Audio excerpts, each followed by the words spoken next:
사무엘하 24장 24절 25절의 말씀입니다.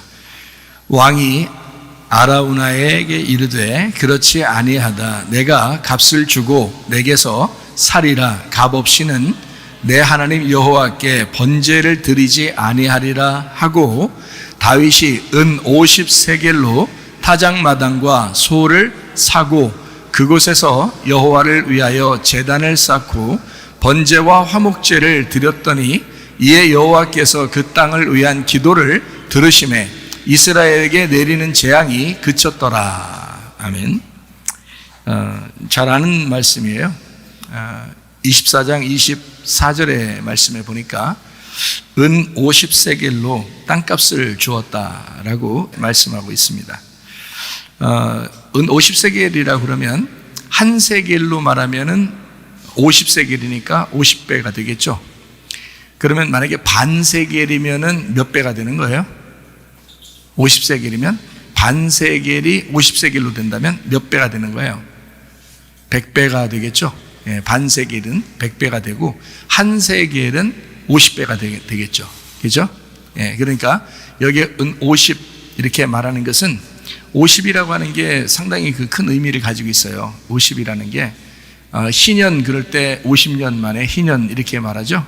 예, 그리고 보리떡 5개, 물고기 2마리 먹이실 때도 50명씩 5,000명을 먹였다 이렇게 이야기를 하죠.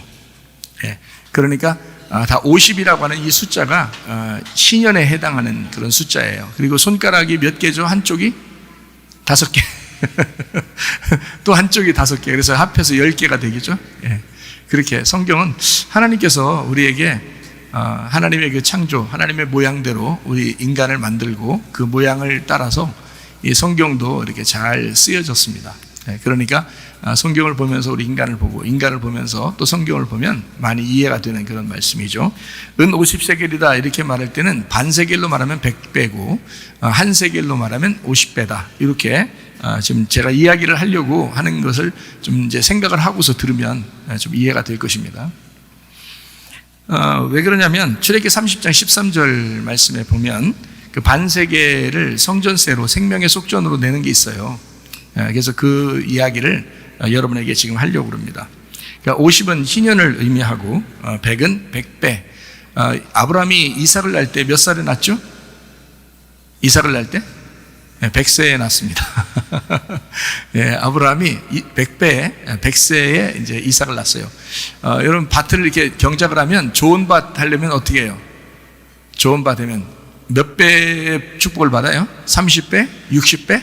예, 100배의 축복을 받아요. 이렇게 100배라고 하는 게 성경에 이렇게 나와 있습니다. 그러니까 여러분이 이삭의 열매가 100배의 축복을 받은 것이다. 이렇게 보면 아브라함이 100배의 축복을 받았다. 누굴 통해서? 이삭을 통해서 100배의 축복을 받았다라고 우리는 이해를 할 수가 있는 이야기입니다. 마태복음 5장 3절 말씀, 우리가 잘 아는 말씀이죠. 심령이 가난한 자는 복이 있나니 천국이 저희 것이며. 어떤 사람이 그렇다고요? 마음에 예수님만 간직한 사람, 그런 사람이 천국이 저희 것이며 라고 이야기하는 것입니다. 이것은 한 세겔이 50세겔로 또 100세겔이라고 주장하는 사람이다. 그러니까 한 세겔, 50세겔, 100세겔 이게 같은 거다라고. 여러분은 이제 지금 이 말을 하면 지금 시간에는 잘 몰라야 되는 거죠. 그래? 알았어, 알고 있어. 이렇게 하면 좀 이상하죠. 서로 이제 지금은 잘 모르는 한 세겔이 50세겔, 이 50세겔이 100세겔이다 이렇게 이야기하는 것입니다. 우리가 이제 구원을 받는다 할 때 우리 구원을 잘 이렇게 자꾸 생각하는데 구원이 바로 예수님이에요. 예수님. 그래서 예수님을 구원자다, 예수와 이렇게 이야기하고, 그리고 임마누엘이다 이렇게 표현하는 것은 우리와 함께 하신다. 그러니까 예전에도 이스라엘 땅에 오셔서 함께 하셨지만 지금 우리에게도 성령님으로 함께 하시는 분이 예수님이시다 이런 거. 예수님은 태어날 때부터 성령으로 잉태하셨습니다. 그리고 십자가 못 박혀 돌아가시기까지 그분이 이제 침례를 받으시고, 그리고 성령의 비둘기 같이 임하시죠. 그리고 이제 시험을 받을 때, 사탄에게 시험을 받을 때 3가지 시험을 이기시고 광야에서, 그리고 이제 주님의 일, 아버지의 일을 3년 반 동안 일하시다가 십자가 못 박혀 돌아가시고, 그때도 성령님이 같이 계셨고, 그리고 모든 피와 물을 다 쏟으시고, 그리고 우리를 구원하시면서, 그리고 이제 부활하시죠. 3일 만에 부활하셔요. 그 부활하실 때는 죽으신 분을 부활시키실 때는 성령님이 하시는 거죠. 그래서 죽으셨으니까 그거를 성령님이 부활시키는 거죠. 왜냐하면 예수님이 죽었다고 해서 십자가 못 박혀 돌아가실 때 죽는다고 해서 예수님의 영까지 다 죽었다 이런 말이 아니잖아요. 그죠? 잘 생각해봐요. 예수님의 육체가 죽었다는 얘기지 예수님의 영까지 다 죽었다 이런 말이 아니란 말이에요. 그러니까 예수님의 영이 성령님이니까 그 성령님이 예수님을 이제 일으킨 것입니다. 부활시키는 거죠. 그러니까 예수님하고 이 성령님하고 하나님은 같은 분이니까, 삼위일체 하나님이라고 그러죠. 그래서 같은 분이니까 그렇게 성령님이 이제 부활시키고, 그리고 오순절날 성령 충만에 임하면서 이제 주님의 제자들이 전도하기 시작해서 지금 교회 시대를 이제 이루었습니다. 마지막 때는 어느 날 이제 주님이 우리와 함께 하시면서 어느 날 이제 주님께서 재림하실 것이고, 또 우리가 주님의 나라에 임할 것이죠. 그러니까 이 땅에 우리가 사는 동안에는 지금 교회 시대, 은혜 시대, 이게 성령님의 시대에 지금 성령님과 함께 우리가 지금 생활하고 있다.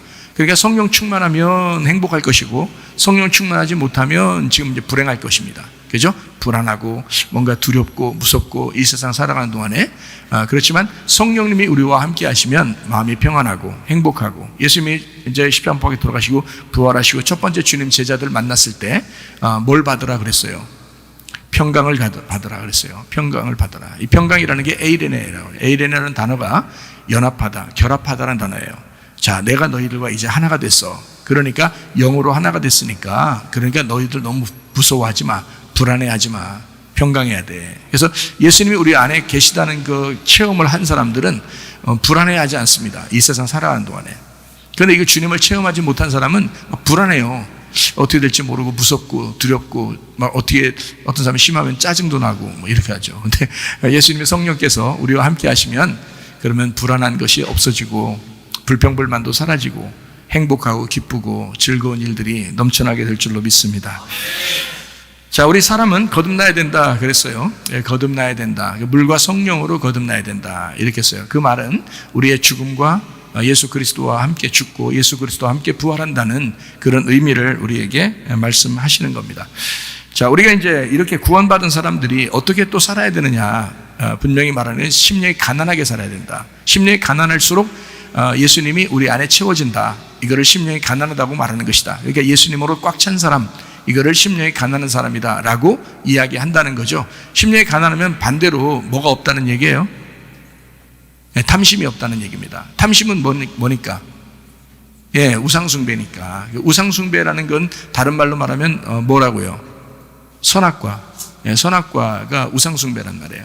그러니까 우상숭배라는 그 선악과를 탐욕이라 그래요. 그러니까 탐심이라는 게 사라지면, 우리 속에 사라지면 마음이 겸손해지고 온유해지고, 그것도 주님을 따라가고 싶고, 또 주님을 자꾸 마음에 채우니까, 그러면 이제 심령이 가난한 사람이 돼서 천국이 우리 안에 거하신다는 거죠.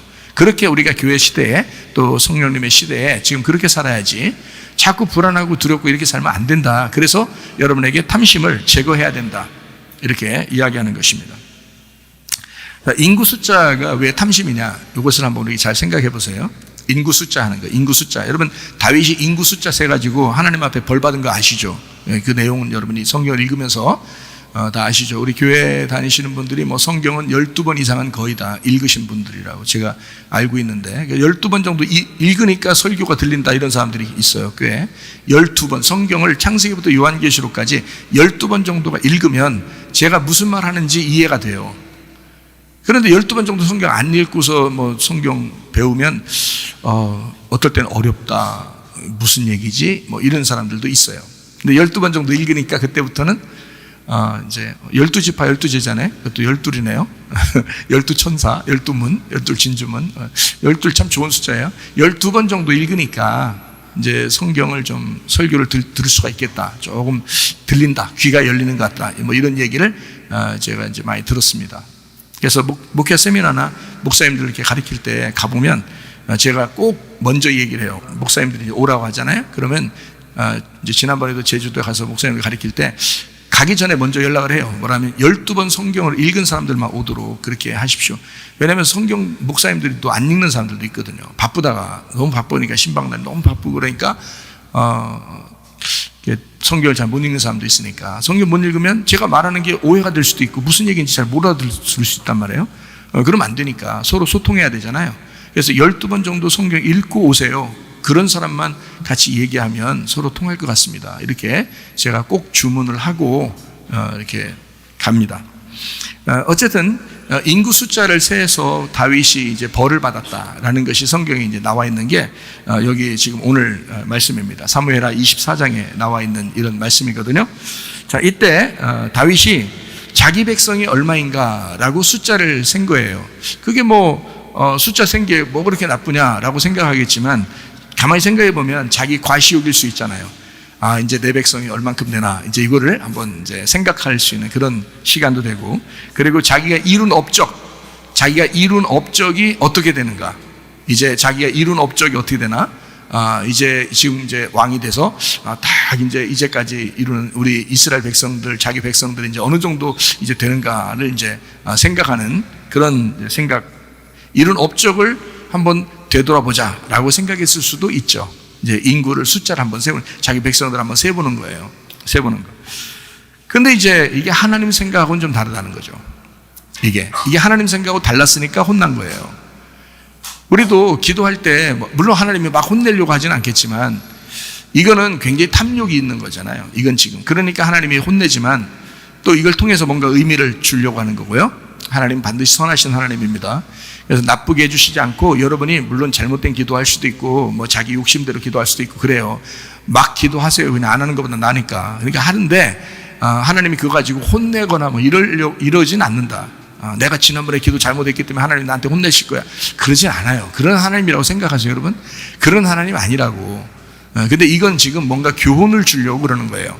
여기에 있는 말씀은 교훈을 주려고, 다윗을 통해서 우리에게 뭔가 설명해 주려고 하는 게 있으니까 지금 여기에 혼을 내는 거지, 우리가 기도할 때 이런 걸 가지고 하나님이 꼬투리 잡아가지고 혼내고 이런 거 없습니다. 그렇게 안 하셔요, 하나님이. 이건 지금 뭔가 우리에게 교훈을 주려고 하는 것이니까 그걸 우리가 배워야 되는 거예요. 이런 무슨 뜻이 있구나, 어떤 의미를 가지고 우리에게 얘기하려고 하는구나 라고 하는 것을 배워야 되는 것입니다. 하나님의 생각이 우리의 생각하고 좀 다르다는 거죠. 이 모든 게 하나님의 은혜다. 야, 너희가 지금 왕이 된 것도 하나님의 은혜요, 니네 백성들이 너를 따라서 이렇게 지내는 것도 하나님의 은혜가 아니냐, 이렇게 하나님은 생각하고 있는데, 이 다윗은 그래도 내 백성들이 몇 명 되는가, 내가 지금 이룬 업적이 어느 정도 되는가, 이렇게 한번 생각을 한 거죠. 그러니까 하나님의 생각하고 이게 좀 달랐다, 이렇게 하나님의 뜻하고 좀 달랐다. 원래 다윗은 굉장히 하나님의 은혜로만 살았어요. 골리앗을 넘어뜨릴 때도 그랬고, 사자하고 곰하고 이렇게 싸울 때도 그랬고, 평상시에 다른 데 이렇게 도망다니면서도 하나님의 은혜로 살려주셨고, 늘 하나님의 은혜로 살았어요. 그런데 이상하게 여기서 인구를 세자고 하는 거예요. 다른 사람이 볼 때도 왜 그래요? 라고 얘기할 정도로 좀 이상했는데 자꾸 자기가 인구 숫자를 세자는 거예요. 그러니까 하나님 생각하고는 완전히 다른 거죠. 그래서 이걸 통해서 뭔가 우리에게 가르쳐 주시는 거예요. 자, 집에서나 사회에서나 또 교회 안에서도 잘 생각해 봐요. 자기 좀 알아달라고 하는 마음이 순식간에 일어나요, 안 일어나요?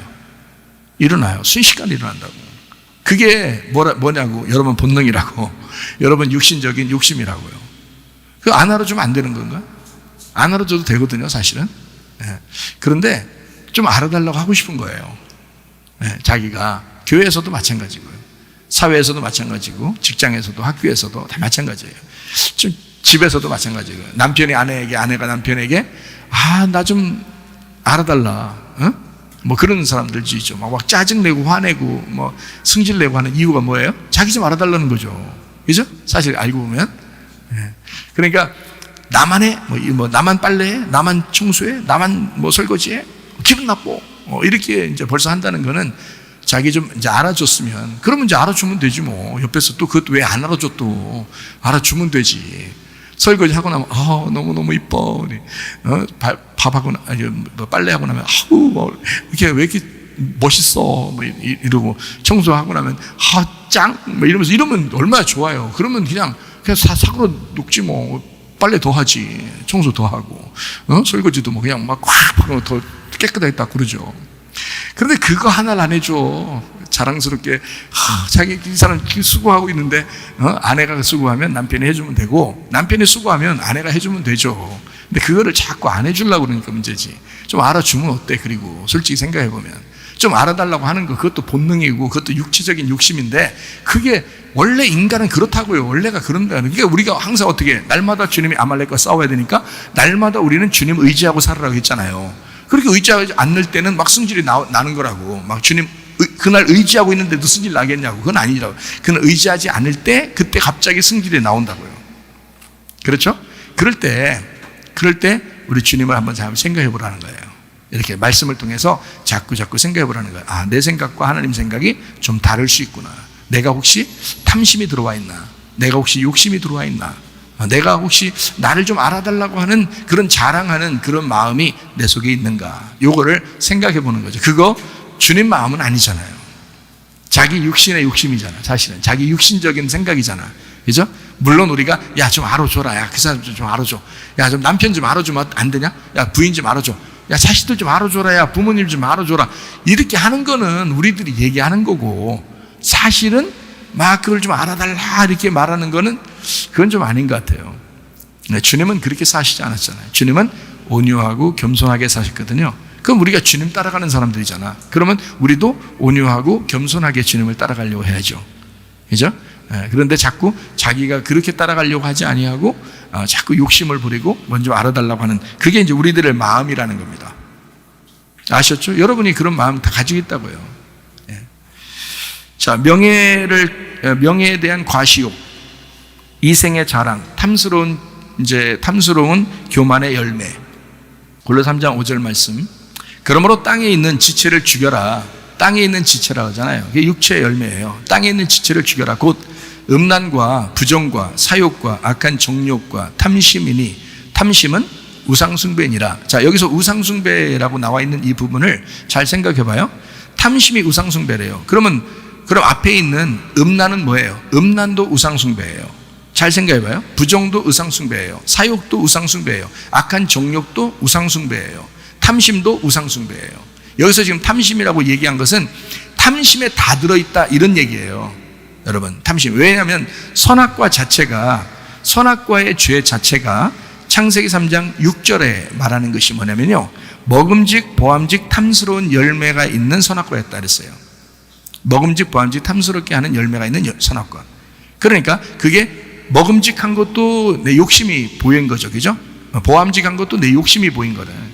탐스럽다고 하는 것도 내 욕심이 보인 거란 말이에요. 사람들이 그러니까 본능적으로 선악과를 먹은 인간들은 욕심이 있다 없다?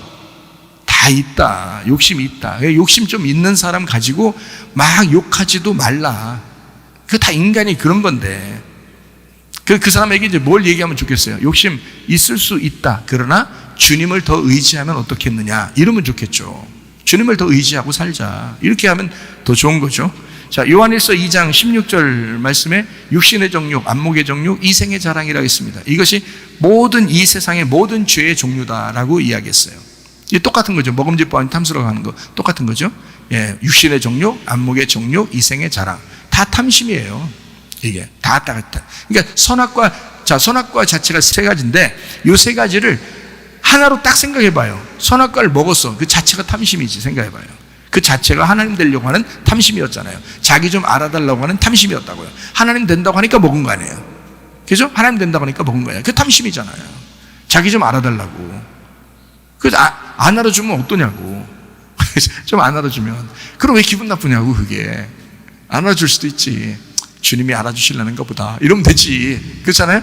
네, 주님이 알아주시려는 것보다 이러면 되는 거예요. 그게 우리 그리스도인들이지. 마음을 여유 있게 살면 되겠다. 갈라디아서 5장 19절부터 21절 말씀, 육체의 열매가 나오죠. 육체의 일은 분명한데 음행과 더러운 것과 호색과 우상숭배와 주술과 원수 맺는 것과 분쟁과 시기와 분냉과 당짓는 것, 분열함, 이단, 투기, 술취함, 방탕함, 그와 같은 것들이라. 너에게 경계한 것 같이 경계하는 이런 일을 하는 자들은 하나님의 나라를 유업으로 받지 못할 것이요, 다시 말하면 선악과 먹은 사람은 하나님 나라를 갈 수 없다. 육체의 열매를 먹는 사람들은 하나님 나라에 갈 수가 없다.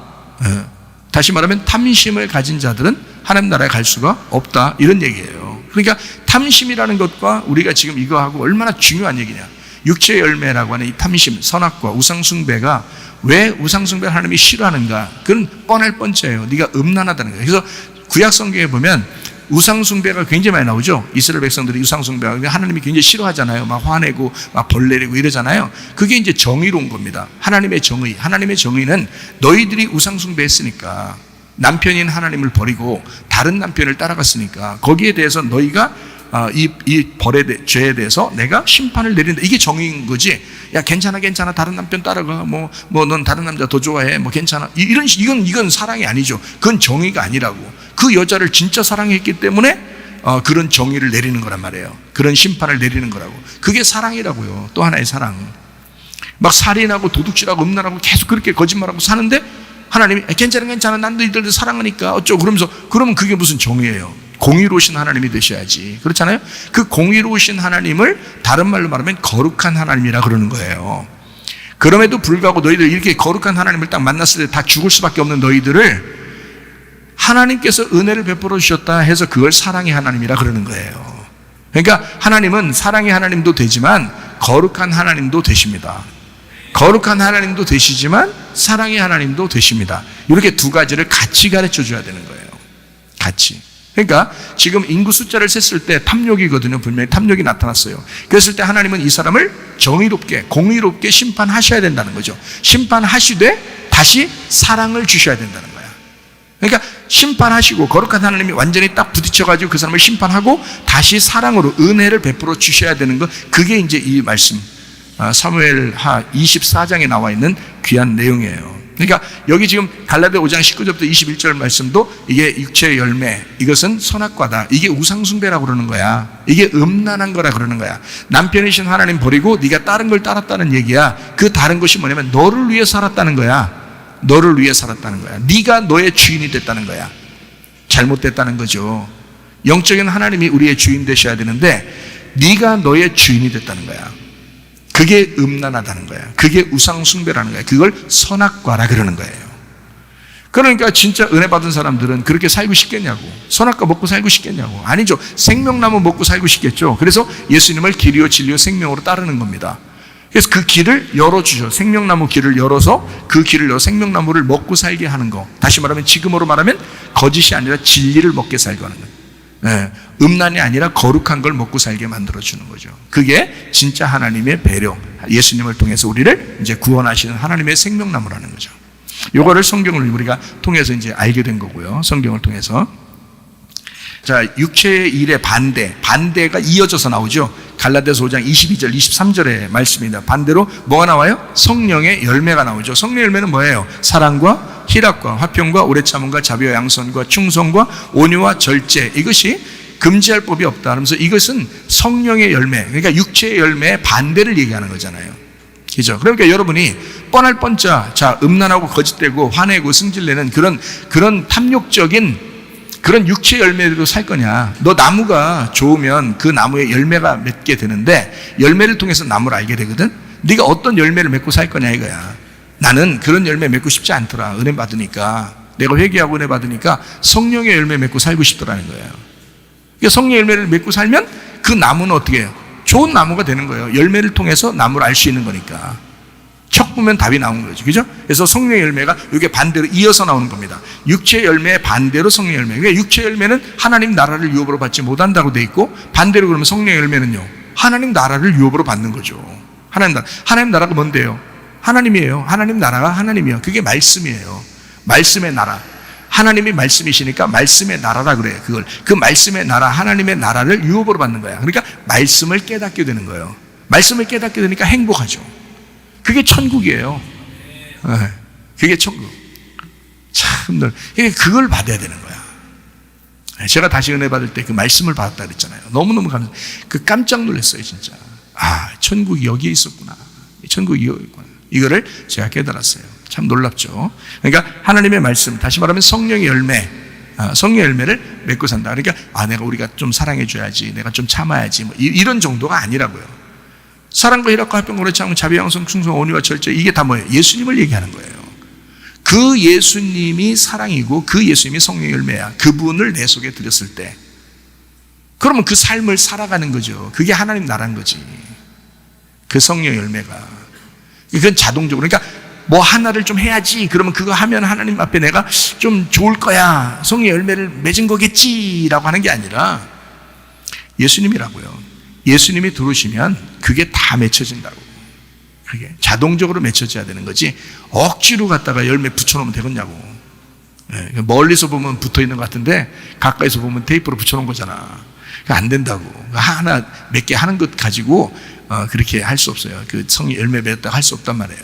성령 열매도 자연스럽게 나오는 거예요. 인간의 육체의 열매도요 자연스럽게 나옵니다. 여러분 교회 안 나와보세요? 자연스럽게 그렇게 삽니다. 여러분.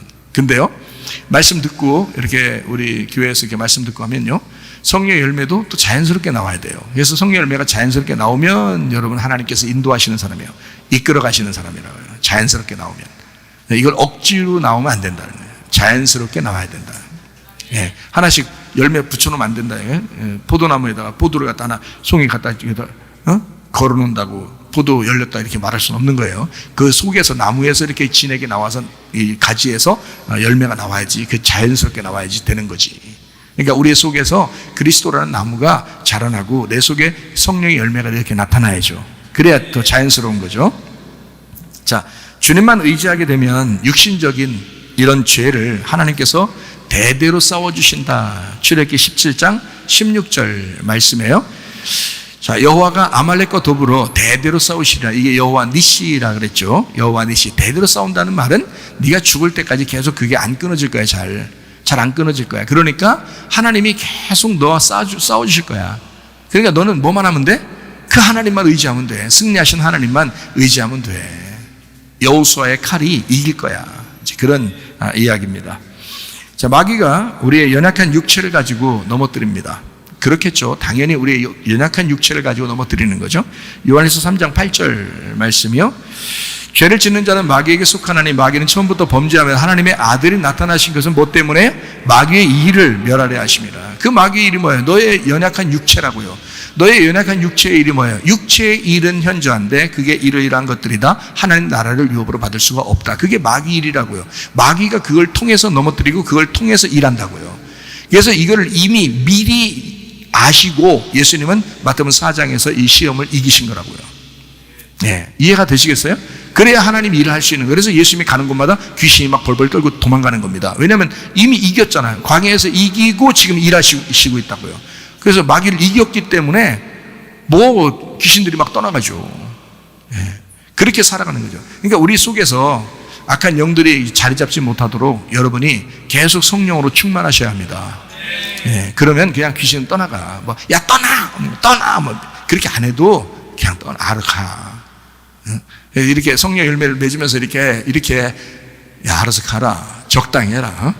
적당히 하고 가라. 그러면 간다고, 이제, 근데 막 자꾸, 떠나야 돼! 떠나야 돼를 하도 소리 지르다가 자기가 놀래서 자기가 또 막, 거기에 눌리는 사람이 있어. 안 돼. 그냥 성령 열매를 맺으면 귀신이 떠나가게 돼 있어요. 악한 영이잖아. 거짓의 영이잖아. 음란의 영이잖아. 내가 거룩하고 내가 진실하고 내가 진리 가운데 거하면 그 거짓은 떠나가지 당연히. 그렇잖아요. 내가 거룩하니까 음란은 떠나가게 돼 있지. 그렇잖아요. 당연한 거야. 내가 거룩하지 못하고 진리 가운데 서지 못하면 거짓이 들어와. 자꾸 음란이 들어와.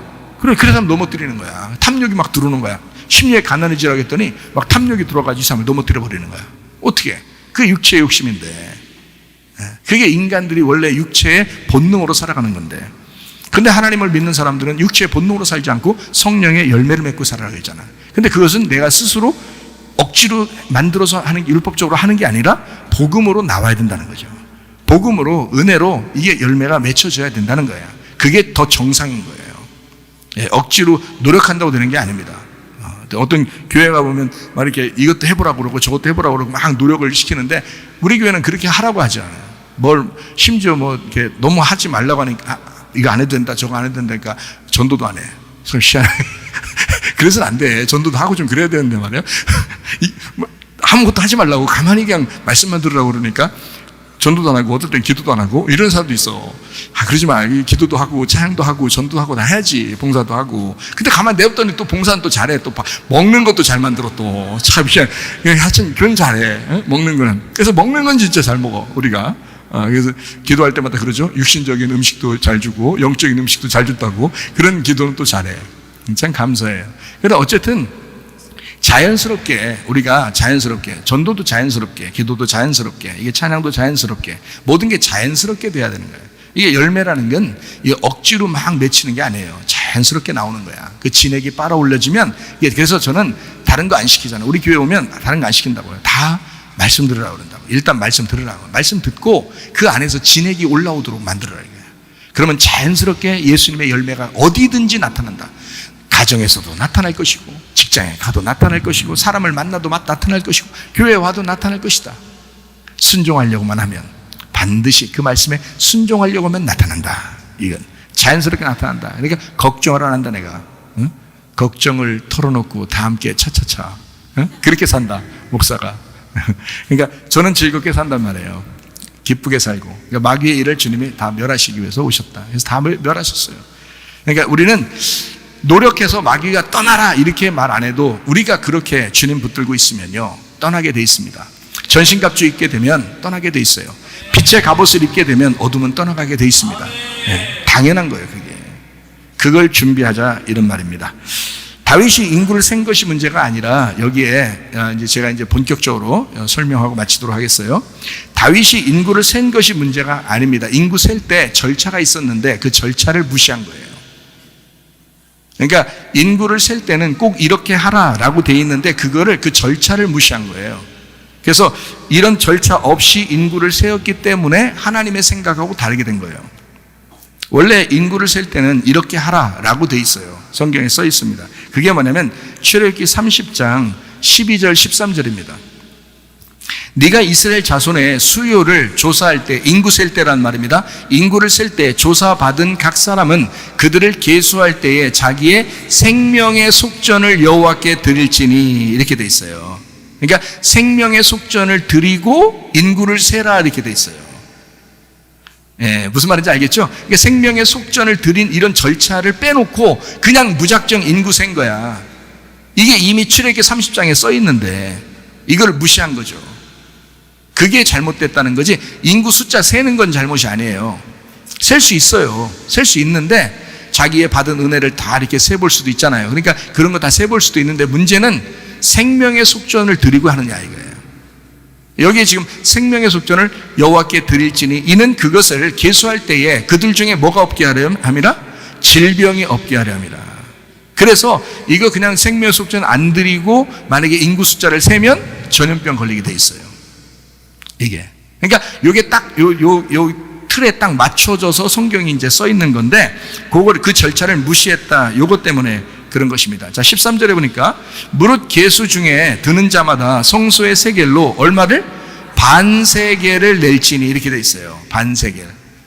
반세겔을 낼지니 한 세겔은 20게라라 그 반세겔을 여호와께 드릴지며. 자, 이렇게 정해져 놨다고요. 그러니까 성전, 생명의 속전이라고 하는 건 부자라고 돈 낼 수도 없고 가난하다고 안 낼 수도 없는 거예요. 이건 똑같이 내는 거기 때문에 반세겔이야. 그래서 이 반세겔은 큰 돈이 아니니까 이것은 모두 다 똑같이 드려야 된다. 이렇게 반세겔을 드려야 된다. 이렇게 얘기한 겁니다.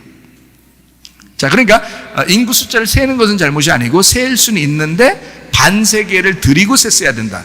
근데 안 드리고 세게 했고 생명의 속전이 없이 그냥 인구만 셌다. 그러니까 이게 탐욕이라는 거예요. 그게 자기 자랑이 됐다는 얘기입니다. 자, 생명의 속전을 드려야 된다. 이것을 좀 더 이제 설명을 해보려고 합니다. 자, 예수님도 이 땅에 이제 살아 계실 때, 이건 다윗 시대고, 예수님이 살아 계실 때는, 반세겔을 내셨습니다. 이게요. 자, 어디에 나오는 얘기냐면, 마태복음 17장 24절에 나와 있는 얘기입니다. 가버나움에 이르니 반세겔 받는 자들이 베드로에게 나와 이르되 너의 선생은 반세겔을 내지 아니하느냐 이랬어요. 그러니까 이것들은 좀 싸가지가 없거든요. 그래서 싸가지 없으니까 예수님이건 뭐건 몰라 그냥 아무나 다 내라는 겨. 일단 내라는 겨. 그럴 때 예수님이 대답하시는 장면이 있어요. 예수님이 대답하는 게 25절부터 27절에 대답합니다. 이르되 내신다. 이제 베드로가 그러면 자존심 상하잖아. 야, 니네 선생님 반세계 안 내냐? 그러니까 베드로가 내실 거야. 이렇게 얘기한 거예요. 근데 사실은 베드로가 몰라서 얘기한 거예요. 원래 이걸 몰라서 그런 거예요. 만약에 알았다면, 예수님을 정확하게 알았다면 이 얘기를 안 하죠. 내신다 이 얘기를 안 하죠. 야, 예수님 왜 내냐? 이렇게 했어야죠. 예수님 왜 내냐 했어야 되는데 내실 거야. 자존심 상해서는 괜히 뭐 이렇게 튕기느라고 그렇게 얘기한 건데요. 그게 이제 잘못 얘기한 거죠. 이르되 내신다 하고 집에 돌아가서 들어가니까 예수님이 먼저 알았어요. 먼저 알고 있어서 그 얘기를 벌써 다 알고 있어, 다 듣고 있었어. 귀가 얼마나 밝은데. 우리 기도도 다 들어. 왜냐면 귀가 너무 밝으셔서 그래. 성령이 교회들이 하시는 말씀을 귀 있는 자만 들으니 성령의 귀를 가지고 계셔서 아주 밝아요. 그래서 예수님 뭐라 그러냐면, 시몬아, 네 생각은 어떠냐? 네 생각은 어떠냐? 자, 세상 임금들이 누구에게 세금 받냐? 관세와 국세를 받느냐? 자기 아들에게 받냐? 다른 타인에게 받냐? 베드로가 이르되 타인에게 받죠. 왕자는 내는 게 아니죠. 아버지가 왕이면 왕자는 세금 내는 게 아니잖아. 왕에게 세금 내는 건데 왕에게 세금 내는 걸 아들이 내겠냐고. 왕이 주인인데. 그러니까 그 얘기를 한 거예요, 지금 예수님이. 야, 세상 임금도 아들들이 세금 내냐 안 내냐 이렇게 물어본 거예요. 그러니까 안 내죠. 이렇게 한 거예요. 베드로가 이래 타인에게입니다. 안 내죠. 뭐 왕자는 안 내는 거죠. 그러니까 예수님께서 이르시되 그렇다면 아들들은 세를 면하는 거 아니냐? 그러나 여기서 우리가 그들이 실족하지 않게 하기 위해서, 그러면 그 사람들을 위해서 한번 내주자. 그 사람들을 위해서 한번 내주자. 그러니까 네가 바다에 가서 낚시 던져. 한번 먼저 오르는 고기가 있는데 입을 딱 열어봐봐. 그러니까 참 고기 안에다가 이게 은전을 또 집어넣는 거예요. 근데 그 갈릴리 바다, 이게 갈릴리 바다거든요. 갈릴리 바다에는 이런 특이한 물고기들이 있다더라고요.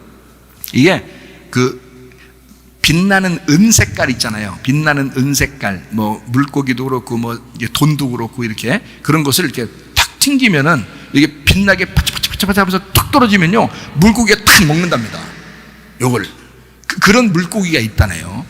그러니까 그 물고기인가 봐요. 그래서 딱 열은 게, 입 열은 게, 야, 입 열어봐면 그거. 그럼 거기 들어있을 거야. 은전, 거기 들어있는 거야, 그게. 반짝반짝한 그 은전을 먹은 거야, 이 물고기가.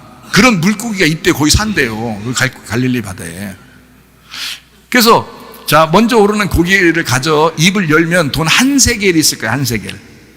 근데 원래 얼마 내야 돼요? 반 세겔 내는 거잖아요. 한 세겔 있잖아. 그러니까, 한 세겔을 가져다가 나와 너를 위해서 주라 그런 거예요. 나와 너를 위해서 주라. 이게 핵심이에요. 이게 포인트라고요. 여기서. 자, 잘 생각해 봐요. 자, 하나님을 아버지로 둔 아들은 세금을 내지 말아야죠. 왜냐하면 성전세니까. 성전이 하나님 거잖아요. 하나님 거니까 하나님의 아들이 왔는데 아들이 무슨 세금을 내겠어. 그죠? 성전세는 안 내는 거예요. 원래가. 예수님은 낼 필요가 없는 거예요. 하나님이 성전의 주인이니까. 그 성전세거든요. 생명의 속전이라는 게 성전세예요. 성전을 위해서 세금 내는 성전세거든요. 그래서 그거를 세금을 내지 않아도 되는데 근데 내셨다는 거지. 그러면 이제 이게 포인트라겠죠. 자, 죄가 있어요 없어요 예수님이? 없죠. 없는데, 죄가 없는데 우리를 위해서 기꺼이 자기의 생명의 속전을 낸 거예요. 그죠? 예수님은 생명의 속전을 낼 필요가 없죠. 죄가 없으니까. 인간이 죄가 있으니까 생명의 속전을 내는 거거든요. 죄를 속해달라고 생명의 속전을 내는 거야. 그게 성전세예요. 그런데 예수님은 죄가 없는데도 속전을 내셨어. 그 말은 죄인을 입고 오셔서 그냥 죄인처럼 자기가 내시겠다 이렇게 한 거예요. 죄가 없는데 죄인처럼 내겠다. 그러면 원래 죄인들이 어떻게 돼요? 자기들은 원래 죄 가운데 살다가 죽는 거잖아요. 그런데 예수님이 죄가 없는데 이 죄를 짊어지고 자기가 죽겠다는 거야. 그러면 이 사람들이 다 용서를 받죠. 예수님이 죽으시니까. 그래서 베드로는 원래 생명의 속전을 내야 되는 거고 예수님은 안 내도 되는데 난 내겠다는 거야. 그래서 요거를 맞추겠다는 거야. 한 세겔로. 자, 그러면 이 반세겔은 죄인인 베드로를 위해서, 또 반세겔은 죄 없으신 예수님을 위해서 한 세겔을 내줘라 이렇게 얘기한 거예요. 그러면 반세겔이라는데 어떤 의미가 있겠죠. 하나님이 야 반세계를 내 이렇게 할 때는 하나님 뭔가 이유가 있겠죠. 생명의 속전으로 성전세로 반세계를 내야 할 때는 하나님 뭔가 이유가 있으니까 내려가는 거지. 그러면 그게 무슨 이유, 어떤 이유일까? 자, 이거를 이제 누가복음 10장 30절 말씀 보면 이해가 돼요. 예수께서 대답하여 이르시되 어떤 사람이 예루살렘에서 여리고로 내려가다가 강도를 만났는데 강도들이 그 옷을 벗기고 때려 거의 죽은 것을 버리고 갔더라 했어요. 거의 죽은 것을 버리고 갔더라 할 때 거의가 반입니다. 절반입니다. 절반 죽은 것을 버리고 갔더라 이렇게 돼 있거든요. 그게 무슨 단어냐면 거의 죽은 것을, 이 말이 절반, 헤미다네스라는 단어예요. 헤미다네스라는 단어가 반죽음 상태로 이 말입니다. 반죽음 상태로. 이게 헤미쉬에서 나온 단어거든요. 헤미쉬라는 단어가 뭐냐면 절반입니다. 반. 하나가 아니고 반이래요. 반쪽이라는 거예요. 반. 그게 헤미쉬예요. 그러니까 딱 반이 죽은 거예요. 강도 만난 자가 얼만큼 죽었다고요? 딱 반이 죽었다고요. 반이. 그 반 죽은 거를 예수님이 살리시는 겁니다. 자, 그러면 이제 이렇게 되는 거죠. 무슨 말이냐면 하나님은 우리 죄인을 전혀 상관없는 사람으로 여기지 않고 그 죄인을 자기 반쪽이라고 생각하는 거예요. 그게 절반입니다. 여러분, 남편하고 아내가 둘이 뭐라 그래? 나의 한쪽 이렇게 얘기해? 이상하잖아. 나의 뭐라 그래? 반쪽 그러잖아. 그런 얘기 해본 사람 있어 없어? 해봐 좀 집에 가서. 나의 반쪽 이렇게 얘기해봐. 얼마나 좋은 얘기예요. 그러니까 나의 반쪽 그러면 무슨 의미가 있는 거냐면 이런 의미가 있어요. 나는 너 없이는 반쪽밖에 없는 거야. 인간이야 그게? 자, 너 없이 나는 반쪽밖에 안 돼. 그러니까 내가 인간이냐고. 너가 있어야 내가 인간 되는 거야 이 말이에요. 그러니까 너 없이는 나는 절반밖에 안 되니까 나는 모자리고 미련한 자고 나는 모자란 자야. 너가 있어야 우리가 온전히 한 사람인 거야 이러잖아요. 그래서 그게 절반이잖아. 그게 반쪽이라고 한다. 넌 나의 반쪽이야 그런다고요. 그런 고백들도 하셔야지. 하나님은 우리한테 그걸 고백하신다고. 하나님은 우리한테 너는 나의 반쪽이야. 나 너 없이 못 살아. 나 너 없이 못 살아. 그게 하나님의 고백이에요. 그래서 반세계를 내라는 거야. 그게 한 세계를 낼 수 있죠. 한 세계나 뭐 두 세계를 낼 수 있고 더 많으면 뭐 더 많이도 낼 수 있지. 100세계도 되고 할 수 있지. 그러나 그렇게 내라는 게 아니야. 모두 다 구원받아야지. 그러니까 가장 작은 단위로 가장 작은 숫자로 그걸 딱 정해놓는데 그게 반, 절반. 그리고 베드로 너도 반이고 내가 반이야. 너하고 내가 합쳐져야 하나인 거야. 이렇게 내야 되는 거야. 그러니까 예수님은 우리를 다른 사람이라고 여기지 않은 거예요. 자기 반쪽이라고 여긴 거야. 그러니까 우리는 예수님을 그렇게 생각 안 하는데 예수님은 우리를 그렇게 생각하신다고. 나는 너 없이 못 살아. 네가 꼭 있어야 돼. 너는 나의 반쪽이야. 난 너 잃어버리면 내 모든 걸 잃어버린 거야. 나는 사람 하나야. 너 있어야 돼. 네가 있어야 나는 드디어 나인 거야. 그게 예수님의 고백이라고요. 예, 그게 한 세겔. 그러니까 반세겔로 정해놓고 그거를 절반. 강도 만난 사람 어떻게 했다고요? 반 딱 죽은 거예요. 반 딱 죽으니까 예수님이 그 강도 만난 사람에게 뭐라 그래? 내가 너의 반쪽이 될게. 내가 너의 반쪽이 될게. 네가 반이 죽었잖아. 너에게 예수가 죽었잖아. 내가 너에게 찾아왔어. 예수가 찾아왔어.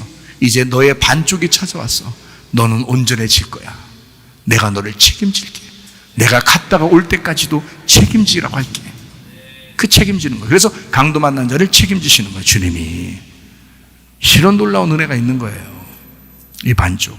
우리는 주님의 반쪽짜리 인생입니다. 이게 은혜라는 거예요. 이게 축복이라는 거예요. 주님은 우리를 한 번도 그렇게 생각하지 않은 적이 없어요. 늘 우리를 나의 반쪽이라고. 주님은 그렇게 늘 생각하시는 분이에요. 그게 우리 주님의 마음인 거예요. 그러니까 우리를 어떻게 본 거예요? 그냥 하나의 인간으로 본 게 아니라 자기의 연인으로 본 거예요. 자기 사랑하는 연인으로 우리를. 그러니까 우리 교회 다니시는 분들, 뭐 혼자 사시는 분들도 있고 또 가족들이랑 같이 사시는 분들도 있고 상관없어요. 우리 각자가 어때요? 주님의 반쪽인 거야. 우리는 주님이 필요한 거야. 주님은 우리가 필요한 거고. 그죠? 그러니까 늘 여러분은 난 이 세상 살면서 뭐 때문에 힘들어, 뭐 때문에 힘들어 그럴 필요 없어요. 주님 있으면 되는 거야. 주님 있으면 이게 하나가 되는 거야.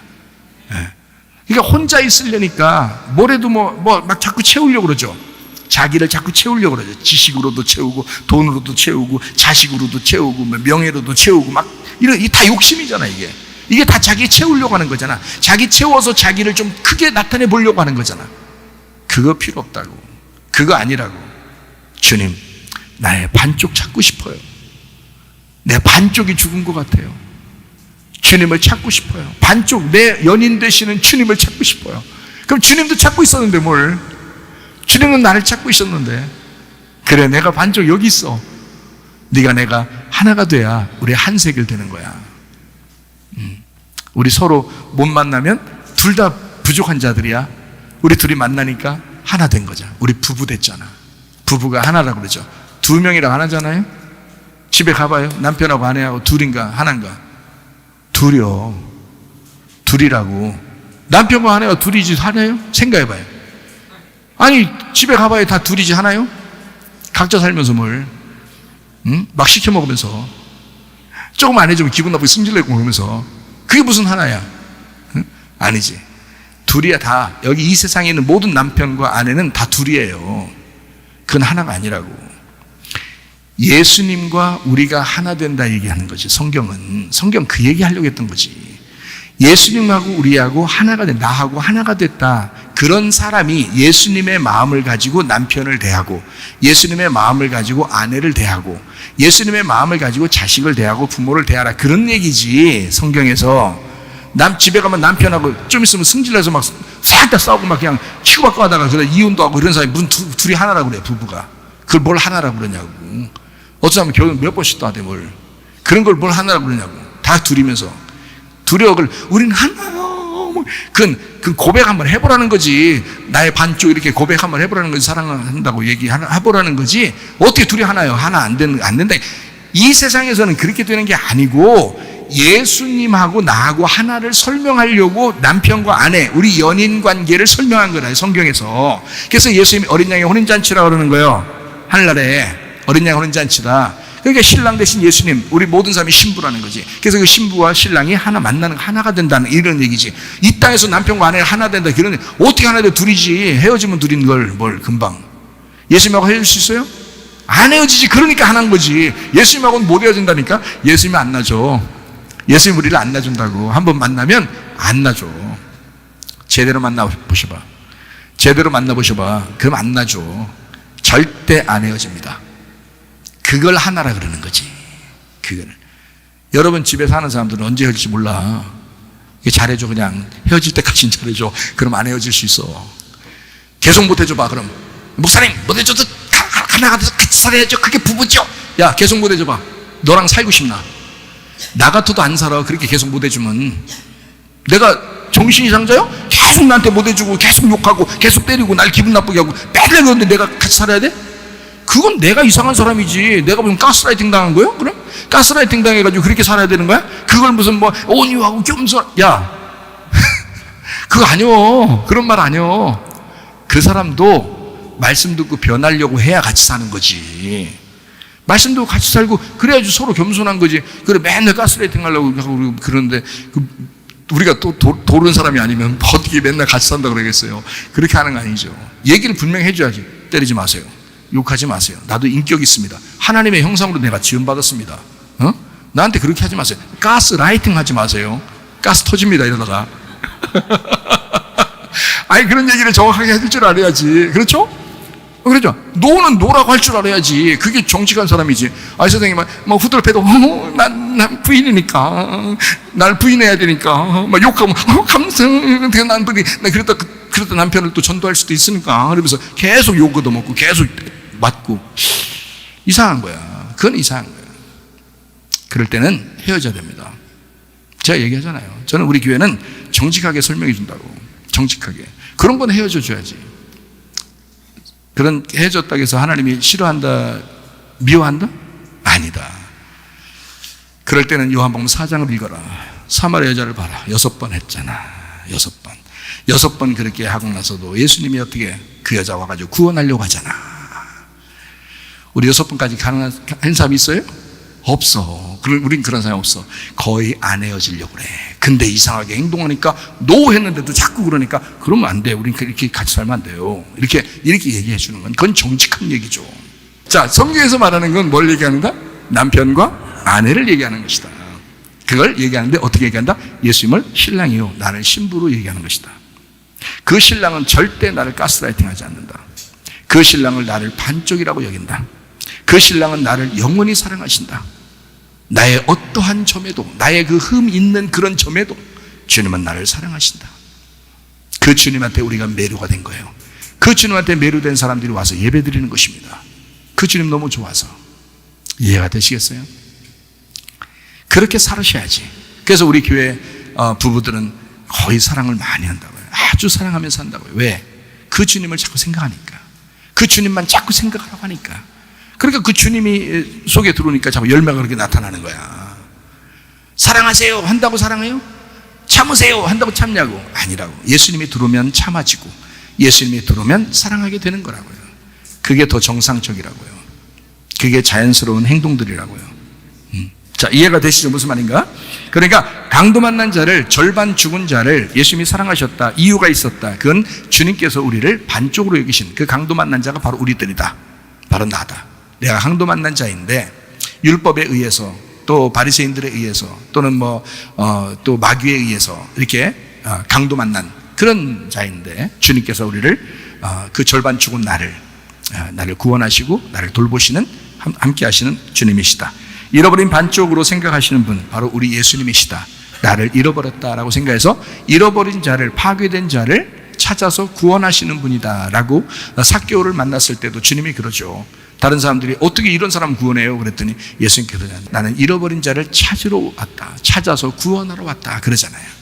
잃어버린 자를 찾아 구원하러 왔다.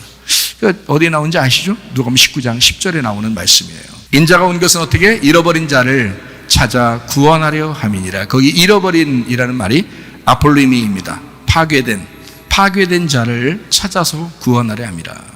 강도 만난 자를 얘기합니다. 우리 자신들, 죄인된 우리들을 의미하는 거예요. 반세겔이 왜 그렇게 중요한지 이제 아시겠어요? 반세겔이 왜 중요한지. 그래서 반세겔을 내라고 했던 겁니다. 반세겔은 우리 생명의 속전이면서 성전 세금입니다. 실제로 다윗이 인구 셀 때 전염병, 질병을 허락해서 죽은 자가 몇 명이면 7만 명입니다. 그때 당시에 사무엘하 24장 15절이에요. 이에 여호와께서 그 아침부터 정하신 때까지 전염병을 이스라엘에게 내리시니 단에서부터 브엘세바까지 백성의 죽은 자가 7만 명이라. 자, 제가 얘기하는 거 그대로 저기죠? 자, 7만 명이나 죽었다. 왜? 그 질병이 온다고 했잖아요. 질병이 온다고 했잖아요. 그러니까 이건 하나님의 뜻 가운데서 일어나는, 우리에게 뭔가 설명해 주고 싶어서 이야기하는 것이라고요. 반세겔은 반드시 냈어야 된다는 겁니다. 생명의 속전으로. 자, 인구를 셀 때 하나님이 허락하신 생명의 속전이 있어야 했습니다.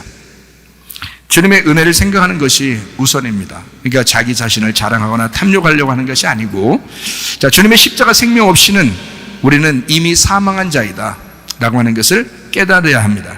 주님 생명의 속전으로 새 생명 얻는다는 거, 이건 구원의 감격이 필요하다. 그래서 우리가 구원받았다라는 것을 우리가 감격스럽게 생각하고 예배드리잖아요. 누구 하나 교만할 수 없는 것이 인구 숫자 세기입니다. 그래서 가만히 인구 숫자 세는 것을 가만히 통해서 우리가 교만하면 안 되겠구나, 우리가 우리 자신들을 자꾸 나타내려고 해서는 안 되겠구나 라는 것을 깨달아야 합니다. 우리 모두 겸손한 가운데 주님 안에서의 소속됨을 감사해야 할 줄 믿습니다. 인간의 죄로 인해서 재난이 올 수는 있지만은, 그러나 하나님은 선하신 하나님이십니다. 제가 말씀드리죠. 하나님은 선하신 하나님, 하나님은 거룩하지만 또 사랑이 많으신 하나님이시다. 철저한 예배 회복으로 어떠한 재앙도 어떠한 질병도 그치게 할 수 있습니다. 그게 하나님이십니다. 자, 이제 하나님이 이 사실을 알고 이제 이 질병을 고치는 장면이 나옵니다. 그게 역대상 21장 18절 한번 보겠어요. 여호와의 천사가 갓에게 명령하여 다윗에게 이르시기를 다윗은 올라가서 여부스 사람 오르난의 타작마당에서 여호와를 위하여 제단을 쌓으라 하신지라. 자, 이제 예배드리라는 거예요. 예배드리면 해결된다라는 얘기입니다. 28절입니다. 이때 다윗이 여호와께서 여부스 사람 오르난의 타작마당에서 응답하심을 보고 거기서 제사를 드렸으니 라고 돼 있죠. 그러니까 아라우나의 그 타작마당, 이게 오르난이라고 합니다. 오르난이라는 이 사람 타작마당에서 번제 화목제를 드리고 재앙이 그쳤다라고 돼 있는데, 여부스 사람 오르난의 타작마당이라고도 이제 하는 거예요, 이게. 자, 역대하 3장 1절을 보겠습니다. 솔로몬이 예루살렘 모리아 산에 여호와의 전 건축하기를 시작하니, 그곳은 어디냐? 전에 여호와께서 그의 아버지 다윗에게 나타나신 곳이요 여부스 사람 오르난의 타작 마당에 다윗이 정한 곳이라. 솔로몬 성전 어디 만들었다고요? 오르난의 타작 마당에서 다윗이 예배드린 그 장소예요. 그게 모리아 산에 있는 솔로몬 성전이 된 거예요. 이거 놀라운 얘기죠. 7만 명이 죽었지만 하나님이 예배를 회복시키는 그 하나님의 성전을 거기다가 만들어요. 참 놀라운. 자, 잘 생각해 봐요. 모리아 산은 일전에 어떤 장소예요? 창세기 22장 2절을 찾아볼까요? 여호와께서 이르시되 내 아들 내 사랑하는 독자 이삭을 데리고 어디로? 모리아 땅으로 가서 내가 네게 일러준 한 산 거기서 그를 번제로 드려라 라고 되어 있는 것이, 아브라함이 아들 이삭 데리고 아들 이삭을 드리기 위해서 올라갔던 장소가 모리아 산이에요. 그러니까 아브라함에게도 하나님이 말씀하셔서 모리아 산에 올라가게 되고, 다윗에게도 하나님이 말씀하셔서 모리아 산에 있는 오르난의 타작마당에 가서 예배 드리라고 한 겁니다. 하나님 놀랍죠? 하나님이 정확하신 하나님이십니다. 예. 예배를 성공시켜야 되겠는데, 예배를 통해서 모든 걸 회복시켜야 되겠는데, 하나님이 장소를 정하는 거예요. 자, 예배 드리는 장소가 있었다는 얘기입니다. 장소가. 거기가 우리의 마음을 타작하는 타작마당, 오르난의 타작마당이었다. 마음을 타작하는 장소다. 그 타작마당에서 이방 죄인 룻이 예수님으로 상징되는 능력의 보아스를 만났죠. 타작마당에서. 이해가 되시죠? 룻기서를 보면 아시죠? 룻기서에 보면 룻이 보아스를 만나는 장소, 보아스의 그 타작마당에서 만나게 되죠. 자, 다시 말하면 하나님은 우리를, 인간을 창조하실 때 에덴 동산에다 이제 놓으시잖아요. 그 인간을 만드신 목적이 무엇인지를 가르쳐 주는 겁니다. 창세기 2장 5절 말씀이요. 여호와 하나님이 땅에 비를 내리지 아니하셨고 땅을 갈 사람도 없어서 들엔 초목이 아직 없었고 밭엔 채소가 나지 않은데, 그 갈 사람, 이게 아바드라고 했죠. 농사하다, 예배하다라는 단어예요. 자, 그래 놓고 2장 7절에 뭐라고요? 여호와 하나님이 땅의 흙으로 사람을 지으시고 생기를 그 코에 불어넣은 사람이 생정이 됐다. 그러니까 하나님이 어떻게, 농사질, 예배할 사람을 내가 만들어야지 하고서 지금 흙으로 만들었다는 얘기예요. 그런 다음에 2장 8절 봅니다. 여호와 하나님이 동방의 에덴의 동산을 창설하시고 그 지으신 사람을 거기 두시니라. 자, 예배할 사람을 만들었어요. 그 다음에 흙으로 진짜 만들었습니다. 그러나 어디다 갖다 놨다고요? 에덴 동산에다 집어넣었다고요. 그러니까 이 에덴 동산은 예배하는 장소였다는 얘기죠. 이해가 되겠죠? 에덴이라는 곳이 있는데 그곳에 동산을 네모나게 만들었어요. 그래가지고 거기 안에서 예배드리게 만든 거란 말이에요. 자, 아브라함에게는 가나안 땅에 있는 모리아 산을 선택해서 예배하라고 했습니다. 맞죠? 다윗에게는 오르난의 타작마당에 가서 예배드려라. 거기가 아브라함이 예배드린 장소다. 이거를 다윗에게, 한참 지난 사람이잖아요. 다윗은 지금 아브라함의 한참 후의 후손이라고요. 이거 모를 수도 있잖아. 그러니까 내가 아브라함을 통해서 이삭을 받았던 장소가 거기야. 그러니까 너 거기로 와. 나 거기 기뻐하는 장소야. 그러니까 네가 거기로 와. 그래서 다윗이 거기 가는 거예요. 자기가 알고 간 거 아닙니다. 하나님이 그쪽으로 가라고 해서 간 거예요. 다윗은 모르니까, 어딘지 모르니까 거기로 끌어들이는 겁니다. 거기가 오르난이 그 장소에서 지금 타작마당을 하고 있었어요. 그 후에, 한참 후에. 자, 거기에 솔로몬에게 그 오르난의 타작마당에 가서 솔로몬 성전 지으라고 거기서 예배를 하면 내가 받겠다고 그렇게 하나님이 약속하신 겁니다. 그래서 솔로몬이 거기다가 성전을 지은 거예요. 자, 주님은 타작마당에서 우리를 알곡과 쭉정이로 나누는 것입니다. 타작마당은요, 알곡과 쭉정이를 나누는 곳이거든요. 자, 그러면 타작마당에서 예배드리면 하나님 받으시고, 타작마당이 어디를 말하는 거예요, 지금? 교회를 의미하는 거죠. 그 교회는 뭐 하는 장소예요, 여러분? 여러분을 타작하는 거야. 여러분 속에는 쭉정이와 알곡을 나누는 거죠. 그래서 너희 육체적인 쭉정이를 갈라내고 불태워버려야 돼. 그리고 알곡은 모아서 곳간에 들여야 돼. 이것을 계속 말씀으로 심판하고 말씀으로 타작하는 것입니다. 이게 교회야. 이게 예배드리는 장소라고. 그러니까 이런 말씀이 없으면 그건 교회가 아니라고. 교회는 이거 하려고 있는 거라고. 그게 성전이고 타작마당이라 이 말입니다.